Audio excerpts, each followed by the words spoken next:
you were mentioning at idle that it was running a little lean now. Yeah, idle it's a little bit lean, but besides that, just like cruising, it stays about the same. Honestly, it's like about 14, dips it still a little bit to 15, 13. It doesn't really drastically change. And then you said there's a dip when you get on it. It does something funny. Yeah, so it has a little hiccup, like between 5K to 5.5. It like plateaus and then it picks back up. Okay. Interesting. It had that kind of similar problem before when I first brought it to you, and it like all got fixed. And then now it's back. Now it's back with the front mount. I like this. Oh yeah. Expansion tank. You probably used to be. Purple, yeah. Yeah. I'm trying to see if I can. You were also getting like smoke, right? I was, but that's all fixed. Because of the. Yeah, so I did that, and then it was all in like everywhere. So in the motor. So as soon as I would get on it, it would still smoke.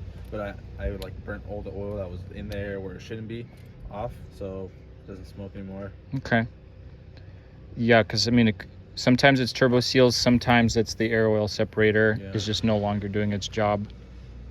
But driving here was okay? Yeah, it didn't do anything funny. It didn't do anything out of the ordinary. This thing is sick. I like the gold. I didn't know it was gonna come with gold because I bought it secondhand. Yep. And the guy was like, "Yeah, I'll give it to you for $450." And I was like, "Okay, I'll be there today." And that's a deal if it's a real ETS. Yeah, real ETS. Yeah. Everything fit like perfect. I just had to trim the bumper and stuff like that.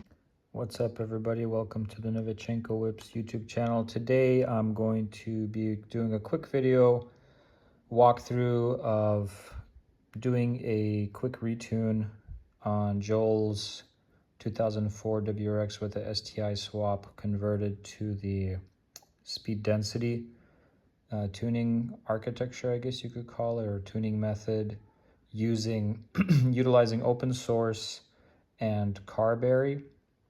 If you're interested in Carberry, Google it. It's pretty much utilizing the 2003 and 2002 WRX ECU to unlock some features and tuning capabilities that are otherwise not available in some of the earlier year WRXs and STIs. This is not really a walkthrough of how to open source tune. You can do some searches online on YouTube about how to set that up and how to do that with ECU Flash, which is what this is. But maybe in the future, I'll do a more thorough walkthrough.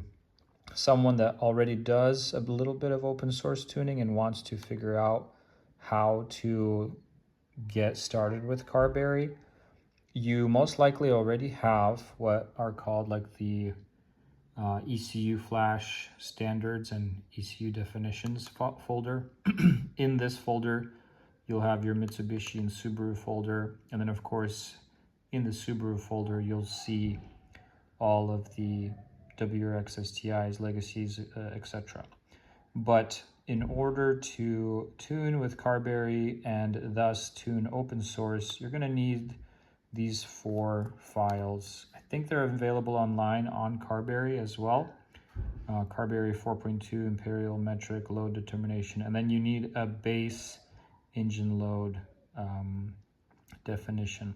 So thus, when you're going to open a Carberry map in ECU Flash, it will be defined. So for example, let's take a look at Joel's tune. For example here, let's take a look at Joel's tune. We're going to open it up with the edits we made today.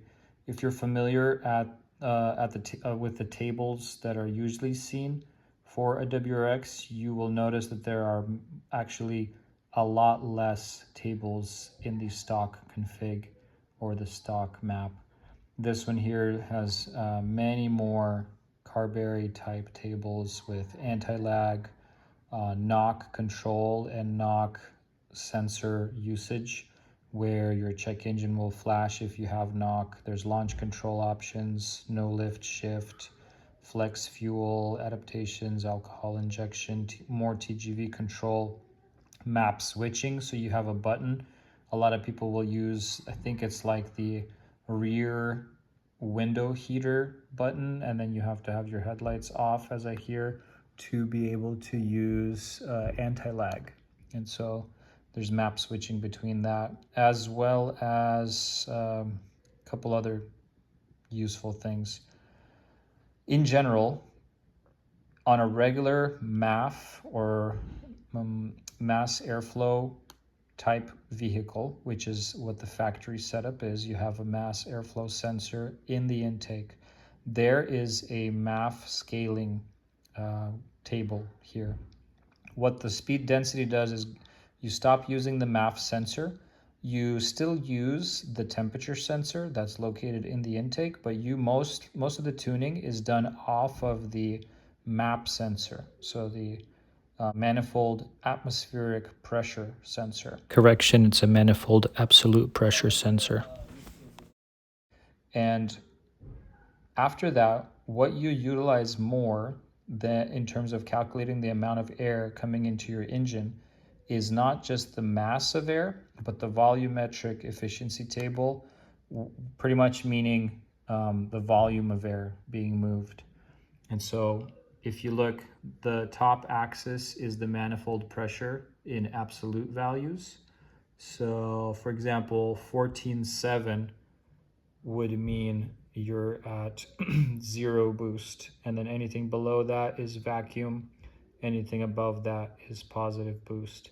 And then of course, you'll see on the left-hand side your engine RPMs.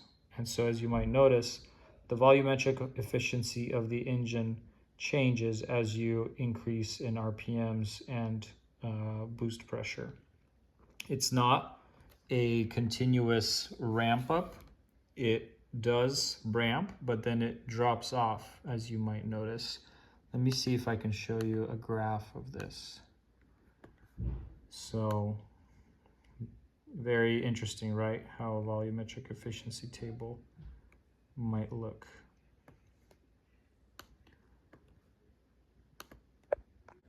Of course, tuning tools includes several things. You definitely want to use your ROM Raider logger. I have a different setup for anything that has to do with carberry. Let me see if I can load that profile. Okay, this is not all the parameters. Usually if you actually connect to the OBD2 port on the car, you will see way more that gets logged. The reason being is you're actually logging more for the volumetric efficiency and the manifold pressure and temps and other things to do your tuning. Whereas for mass airflow, you focus a lot on that reading of grams per second of air. And then of course for fueling, your correction and learning. But let's jump to the car and see some clips of road tuning with Joel. Enjoy.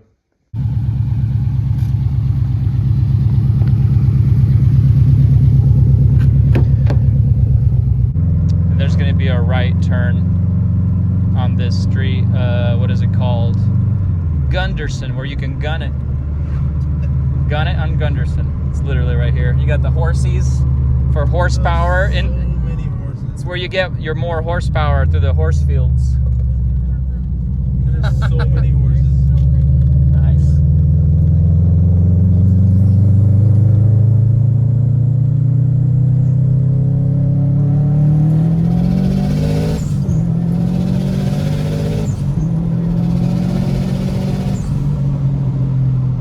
Not bad. It pulled a tiny bit of timing at one point, but I didn't feel it. Sometimes a car will pull an amount of timing where you feel it like jolt, pull back, but it felt quite smooth. This road goes on for a while, so you could do a combination of cruising, and I'll just record the whole log.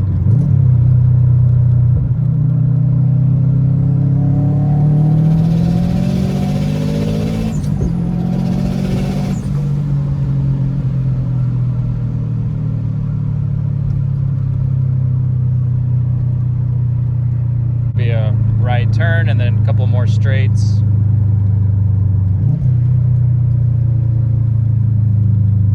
Forgot to turn on the.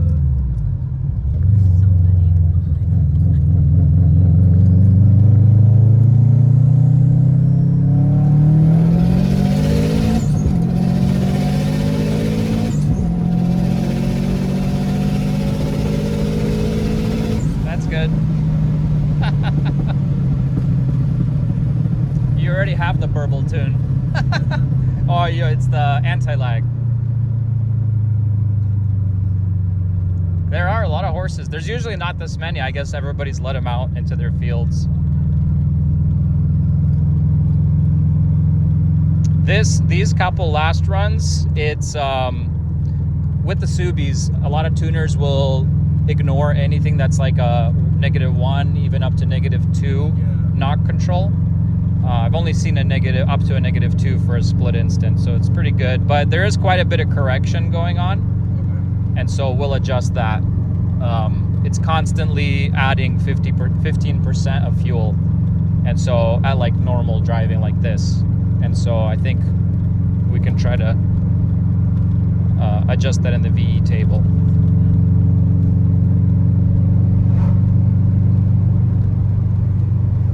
That felt a lot smoother than it usually does. It's probably because you've driven for an hour plus, and the car is all nice and warm. Yeah. Everything's been through its paces.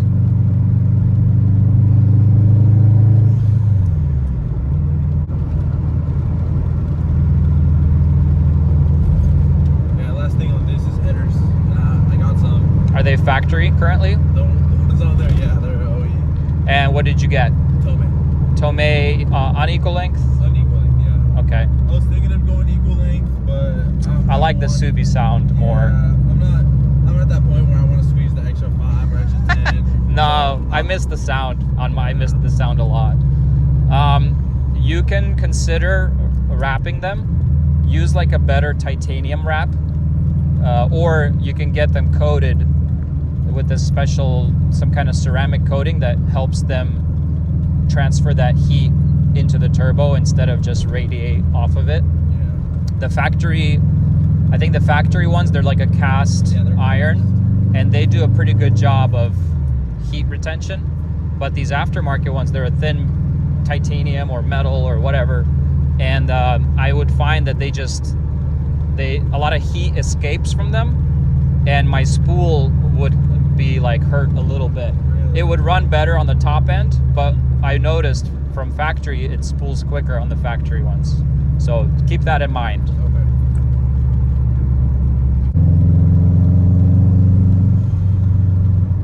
This is a fun road though.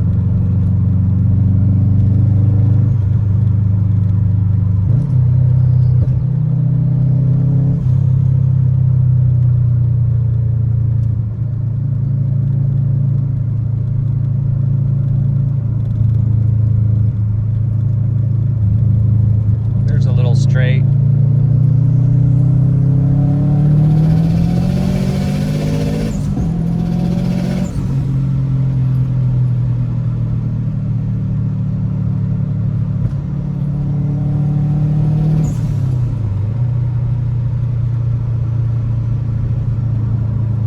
Feels good. Yeah. I'm telling you, it doesn't really pull that hard. I haven't pulled. The lowest temp I've seen is 90, like right now, because you've got good wind flow. Yeah. But maybe we'll take a peek at it. I'll maybe give you some suggestions. I might even have a couple of couplers laying around that I could like mention to you how. Yeah. It's just a 3-inch coupler. You just you can buy them on eBay. They have little bends, little coupler pieces that you can just get creative with. As long as it's not a 90-degree turn. Tractors everywhere. Pretty quick.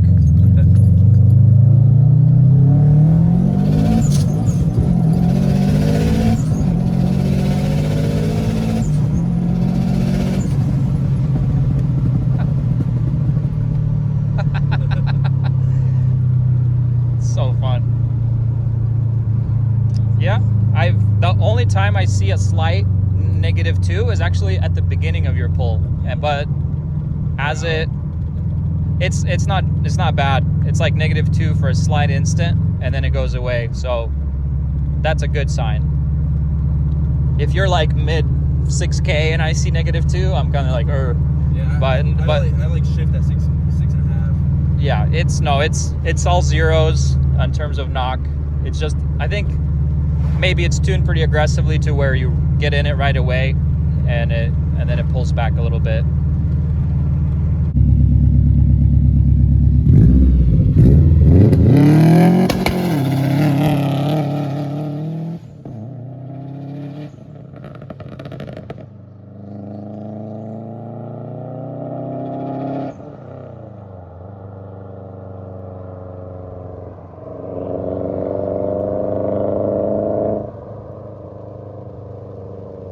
Found a brake pad. Hopefully that's not out of the Subie. Just kidding. I should give this to him and scare him. I was saying, when you launched it, something came out from the wheel and No way. Oh my God. Just kidding. This was on the road. No. It's probably on some old beer or something. Brake pad.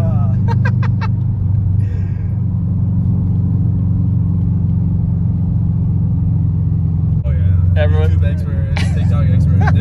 They'll know more than you.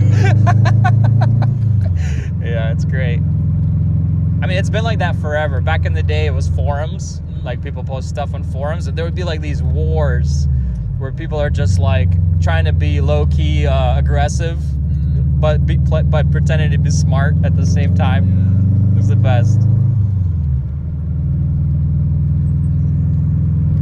Yeah, the only time I've done like, I'd say spin all four was in the snow. I just let it rip in first and just yeah, and shift in a second. Yeah, snow. I mean, it's honestly not bad at all for your driveline. And the driveline can take it. It's the clutch. I had. It's funny. This is a OE replacement.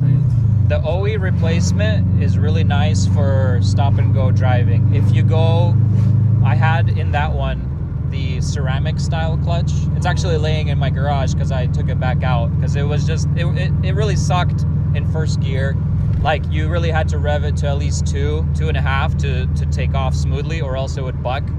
But then it loved the abuse, like the flat foot shifting, the launching. It didn't complain. There was no smells, you know, from like a regular clutch. You can start smelling it.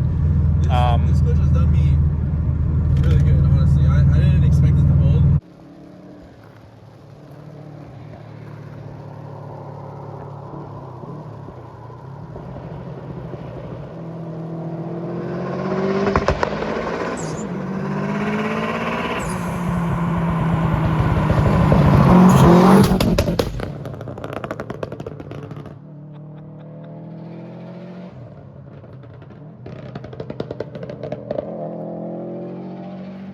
Wow, that's awesome.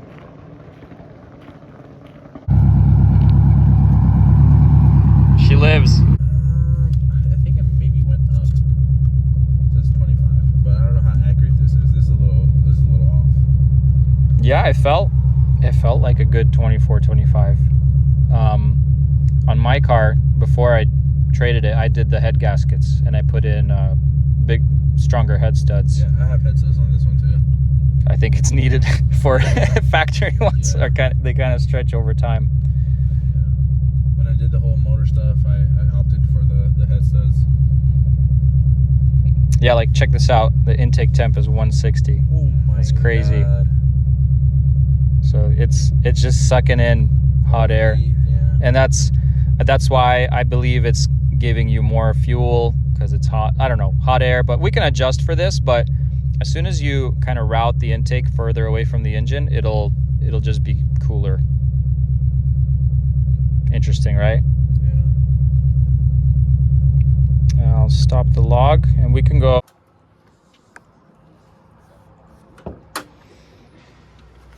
Ta-da.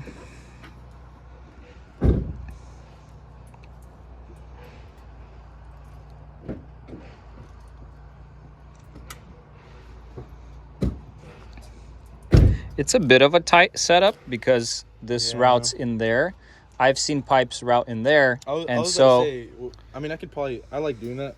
I did a lot of that, like custom stuff on my Civic. okay, yeah, like rerouting things. Rerouting things. Why not, right? Yeah. So Pipes and stuff like that.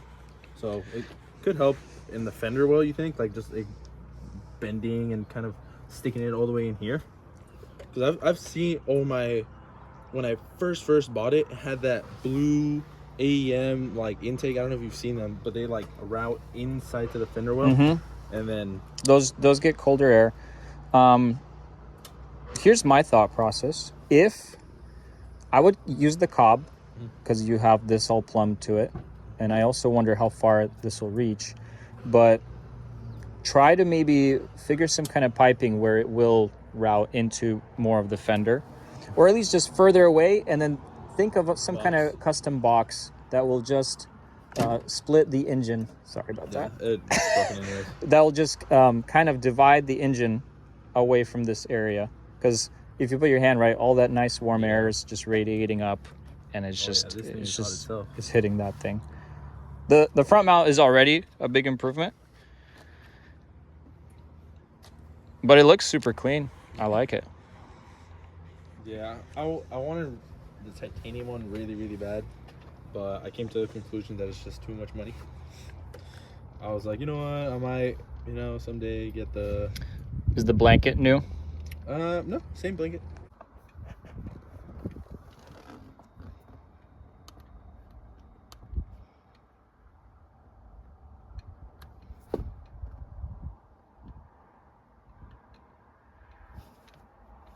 Just doing the actual flash.